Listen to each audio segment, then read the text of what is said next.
이스라엘 왕 시드기야가 바벨론 왕에게 사로잡혀 두 눈이 뽑히는 형벌을 받기 전에 시드기야의 아들들이 처참하게 처형당하는 광경을 목도하였다.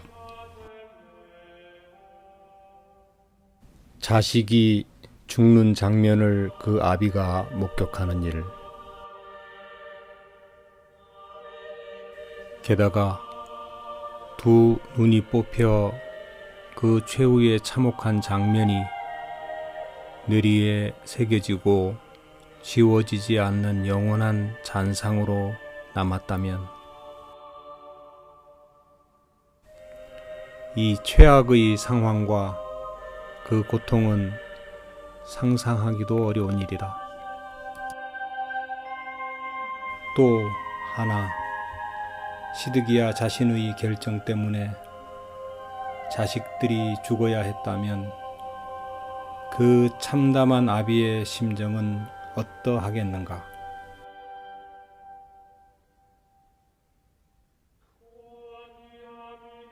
(580여 년이) 지난 후 베들레헴, 이곳에선 더 엄청난 일이 일어났다.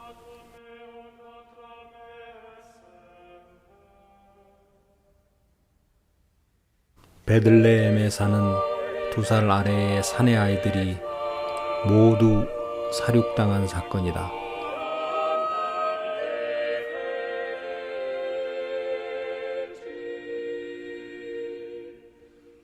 품고 있는 아이를 빼앗기고 무참히 살해당하는 참황을 겪는 그 어미의 마음을 문장으로는 다 표현할 수 없다. 어미는 몇 번이고 혼절하였다.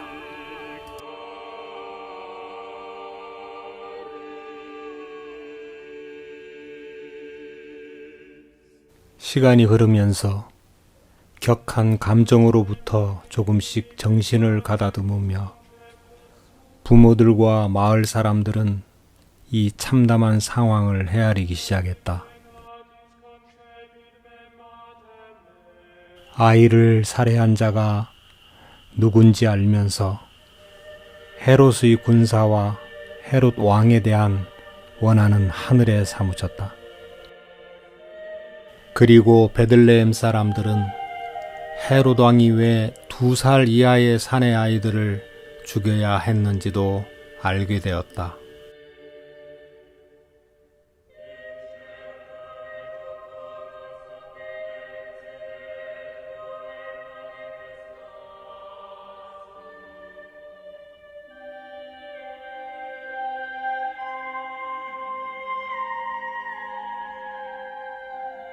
멀고 먼 동방에서 박사들이 왕궁으로 찾아왔고 헤롯 왕 앞에서 유대인의 왕으로 나신 이를 찾는 일이 있었다. 유대 왕 앞에서 유대 왕을 찾는 동방 박사의 황당한 질문은 헤롯과 온 예루살렘을 소동케 하기에 충분하였다. 박사들은 베들레헴에서 그리스도가 탄생한다는 성경에 예언된 사실을 알게 되었다. 헤롯은 박사들이 왕을 찾아 만나면 자기도 경배하겠으니 알려달라는 교활한 부탁을 하였다. 그러나 박사들은 아기 예수를 만나 경배한 후 헤롯을 피하여 돌아갔다. 결국 헤롯은 베들레헴 지경의 모든 2살 아래 사내 아이들을 살육하는 잔행을 저질렀다.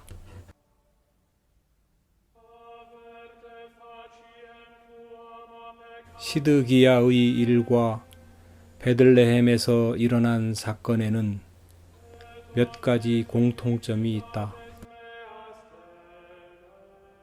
첫째는 부모 면전에 자식이 죽음을 당하는 일이다. 그리고 부모의 선택의 결과로 심판이 자식에게 임한 것이고, 또 하나는 하나님의 말씀, 곧 선지자 에레미야의 경고를 무시한 결과라는 점이다. 이 두 가지 사건이 우리에게 제시하고 있는 결정적인 내용은 인생들의 하나님에 대한 패역이다. 그리고 이 패역에 대한 심판의 기록이고, 여전히 패역한 우리 인생을 구원하기 위한 하나님의 경고이다. 부모가 자녀를 잃는 일은 사랑의 대상을 잃는 슬픔이다. 하나님은 이러한 부모와 자식과의 관계를 통하여 창조주와 패역한 인생과의 관계를 지적하고 계신다. 슬프다 범죄한 나라요, 허물진 백성이요, 행악의 종자요, 행위가 부패한 자식이로다. 그들이 여호와를 버리며 이스라엘의 거룩한 자를 만홀히 여겨 멀리하고 물러갔도다.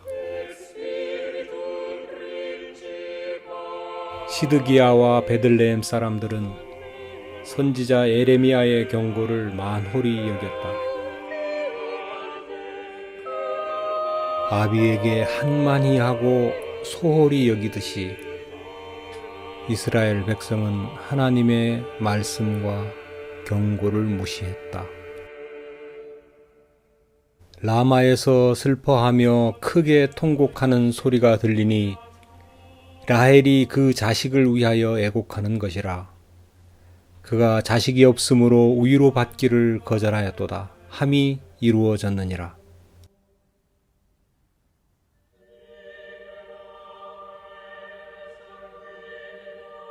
라마는 베들레헴을 포함한 팔레스틴 지경의 옛 표기이다. 그리고 어원에서 높은 곳이라는 의미를 읽을 수 있다.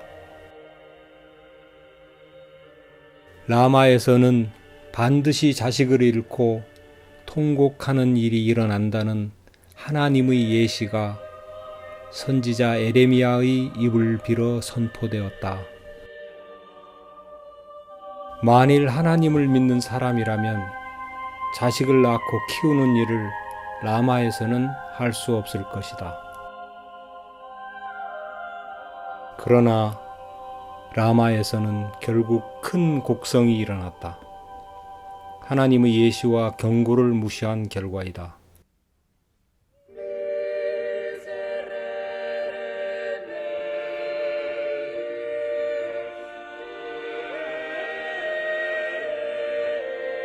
그리스도의 이 땅에 오심도 예약된 사실이었다. 구약 성경에 300번 이상 그리스도의 탄생을 예고하고 있다. 그러나 실제로 예수 그리스도가 탄생할 때 이스라엘 백성 중에는 아무도 탄생을 기다리고 함께하는 자가 없었다. 하나님의 성경도 있고 예언도 있고 예시된 증거도 있고 서기관도 있고 제사장도 있고 스스로 아브라함의 자손인 것을 자랑하는 사람들도 많이 있었지만 말씀을 성취하는 하나님에 속하여 함께하는 사람은 없었다.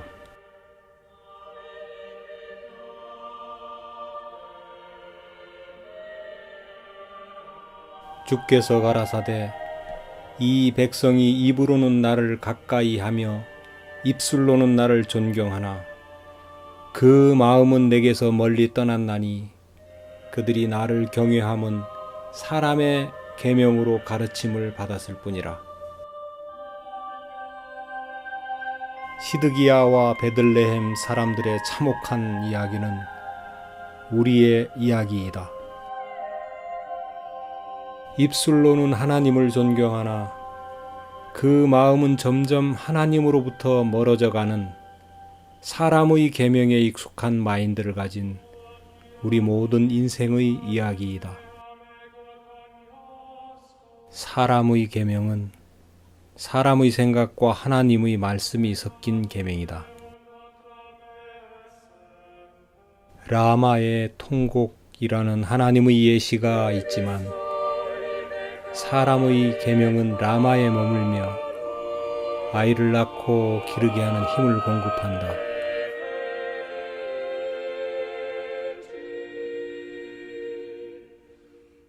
라마의 통곡은 우리의 이야기이다.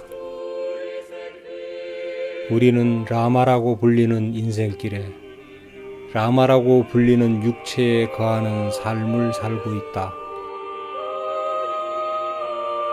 이 육체는 이미 하나님의 판정이 선포된 피할 수 없는 죽음의 땅이다. 이곳에는 진리와 생명이 없고 하나님으로 말미암은 것을 거부한다. 인생이 스스로 자신을 보호하고 섬기는 삶을 누리는 세계, 자신의 육체를 섬기는 목적으로 하나님을 섬기는 세계, 영적 라마이다. 라헬은 야곱의 아내이지만 남편에게 속하지 못하여서 하늘에 속한 복을 누리지 못하고 자신의 욕망을 스스로 성취하려는 수고 가운데 살았다. 아브라함과 이삭과 야곱에게 허락한 모든 복을 누릴 수 있는 기회를 얻었지만 자기 세계가 포기되지 않아서 참 생명의 세계를 누리지 못한다. 하나님의 권고하심으로 은혜를 입어 아들을 낳을 때 베냐민의 세계를 누리지 못하고 베노니라는 탄식으로 생을 마치고 베들레헴 지경에 장사되었다. 라헬은 영적 라마에 거하는 자들의 대명사로 불릴 수 있다.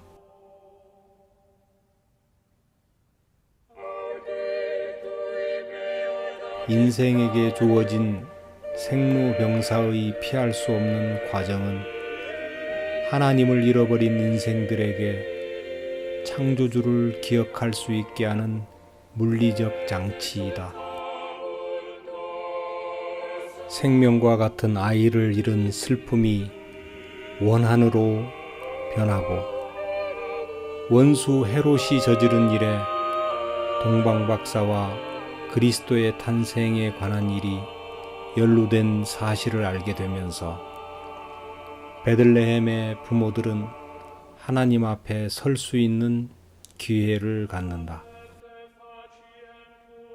하나님을 무시한 삶의 결과가 된 어린 생명의 참혹한 죽음의 잔상은 결코 잊을 수도 지을 수도 없는 고통이다.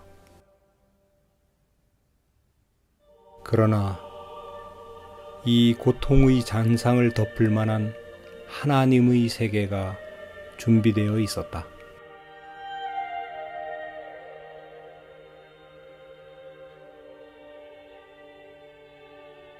그 소망스런 세계는 바로 예수이다.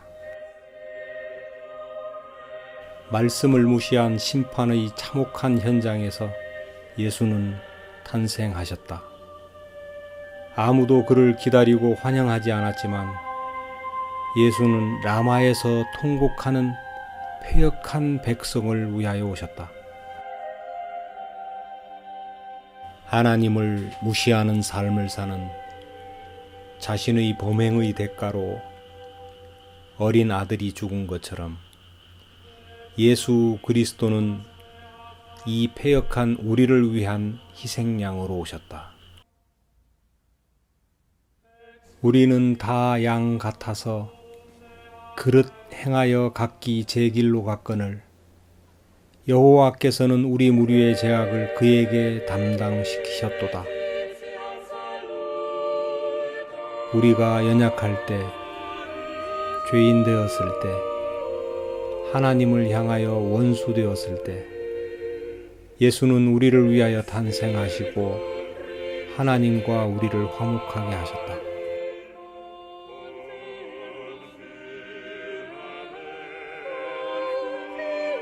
베들레헴에 곡성이 있은 지 30년이 지난 어느 날 예수께서 나인이라는 성문 가까이 오셨다. 나인이라는 성의 이름은 즐거움이라는 의미이다.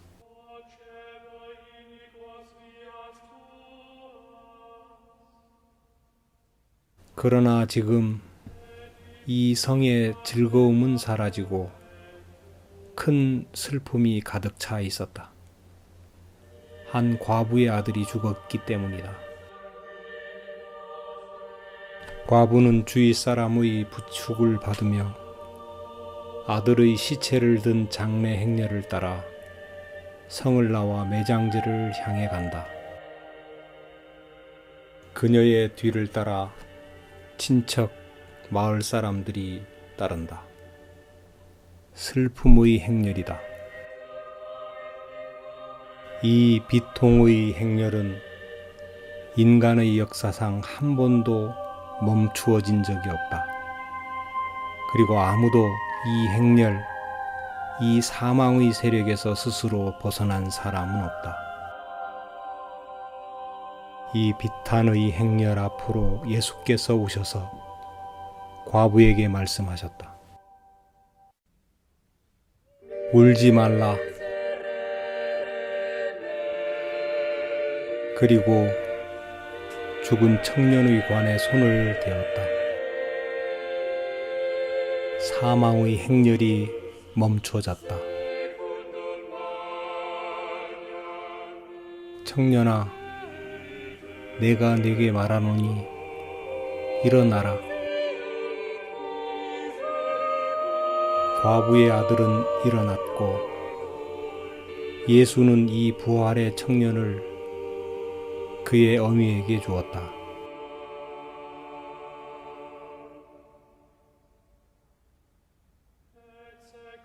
(30년) 전에 그 통곡의 땅에서 태어난 예수는 나인성에 오셔서 하나님 나라를 선포하신다.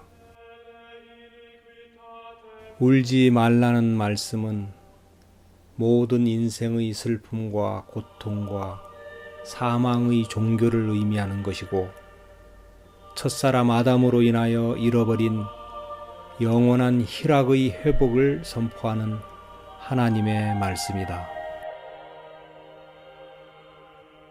이 말씀은 결코 형식적이고 단순한 위로의 말이 아니다. 말씀 안에 울지 않아도 될 충분한 것들이 준비되고 성취되어 있다. 일어나라는 말씀도 죽은 청년의 심장을 다시 뛰게 하여 잠시 수명을 연장시켜주는 사역을 나타내는 말씀이 아니다. 부활이고 영원한 생명이다.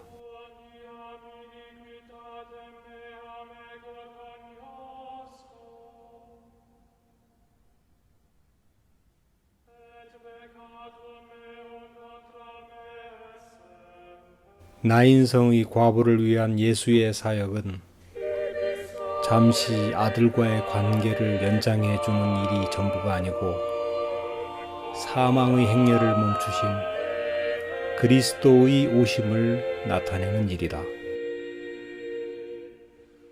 내가 진실로 진실로 너희에게 이르노니 내 말을 듣고 또 나 보내신 이를 믿는 자는 영생을 얻었고 심판에 이르지 아니하나니 사망에서 생명으로 옮겼느니라. 울지 말라. 이 말씀은 나인성 과부에게 30년 전 베들레헴의 부모들에게 그리고 오늘 우리 모든 인생에게 유효하다.